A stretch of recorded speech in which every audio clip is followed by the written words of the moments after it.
Évangile de Jésus-Christ selon saint Marc. Les pharisiens et quelques scribes, venus de Jérusalem, se réunissent auprès de Jésus et voient quelques-uns de ses disciples prendre leur repas avec des mains impures, c'est-à-dire non lavées. Les pharisiens, en effet, comme tous les Juifs, se lavent toujours soigneusement les mains avant de manger, par attachement à la tradition des anciens. Et au retour du marché, ils ne mangent pas avant de s'être aspergés d'eau. Et ils sont attachés, encore par tradition, à beaucoup d'autres pratiques. Lavage de coupes, de carafes et de plats. Alors, les pharisiens et les scribes demandèrent à Jésus : « Pourquoi tes disciples ne suivent-ils pas la tradition des anciens ? Ils prennent leur repas avec des mains impures. » Jésus leur répondit : « Isaïe a bien prophétisé à votre sujet, hypocrite. Ainsi qu'il est écrit : ce peuple m'honore des lèvres, mais son cœur est loin de moi. C'est en vain qu'ils me rendent inculte. Les doctrines qu'ils enseignent ne sont que des préceptes humains. Vous aussi, vous laissez de côté le commandement de Dieu pour vous attacher à la tradition des hommes. » Appelant de nouveau la foule, il lui disait : « Écoutez-moi tous et comprenez bien. Rien de ce qui est extérieur à l'homme et qui entre en lui ne peut le rendre impur. Mais ce qui sort de l'homme, voilà ce qui rend l'homme impur. Car c'est du dedans, du cœur de l'homme, que sortent les pensées perverses, inconduite, vol, meurtre, adultère, cupidité, méchanceté, fraude, débauche, envie, diffamation, orgueil et démesure. Tout ce mal vient du dedans et rend l'homme impur. »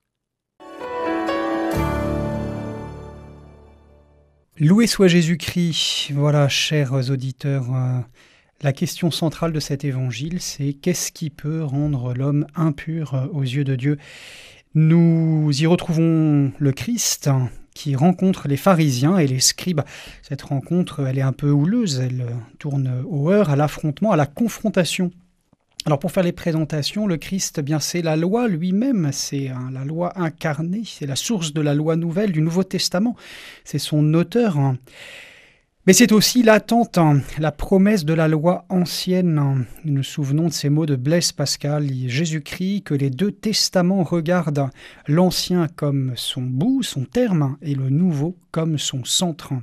C'est lui qui accomplit la loi divine et les commandements. Il vient mettre aussi un terme à certains préceptes, certaines règles cultuelles qui avaient été données pour un temps seulement, dans un but pédagogique. Et puis il vient établir, jeter les bases du culte nouveau que Dieu attend de nous.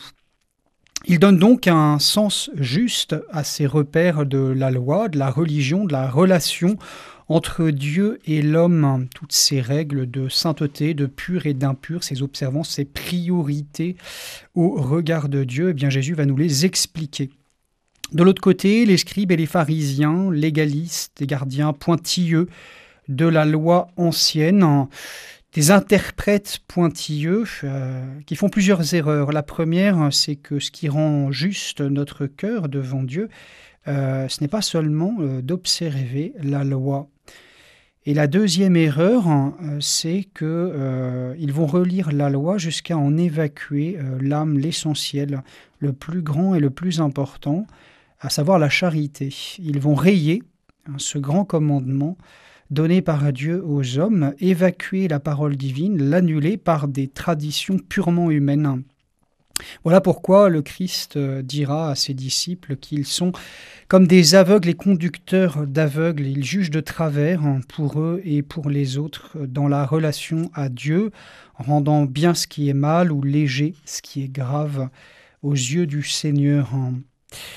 Et le Christ, avec sens pédagogique, montre que la séparation du pur et de l'impur, ce n'est pas dans les choses mêmes, c'est dans le bon usage des choses, selon la volonté divine. Voilà qui est très différent des notions que nous connaissons, nous avons sûrement entendu parler du halal et du haram, du kasher, très différent encore aussi de certaines déviances spirituelles comme le manichéisme qui consistait à proclamer mauvais une partie de la création elle-même, tout ce qui était matériel, corporel, tout ce qui était agréable ou source de joie sensible qui devenait suspect.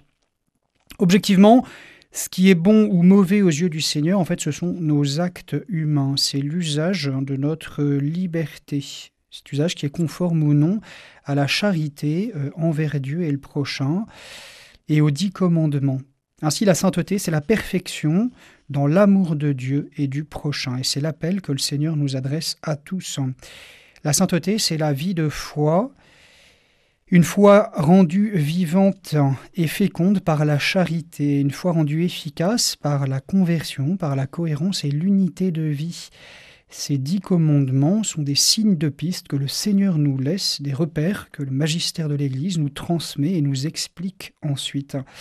Alors soyons ces chrétiens entiers, ces chrétiens vrais, à l'endroit, si je puis dire, que le Seigneur appelle et qu'il montre aux pharisiens et aux scribes en gardant la parole divine et en la mettant en pratique, en tenant ensemble la grande tradition vivante de l'Église et la charité qui en est la même.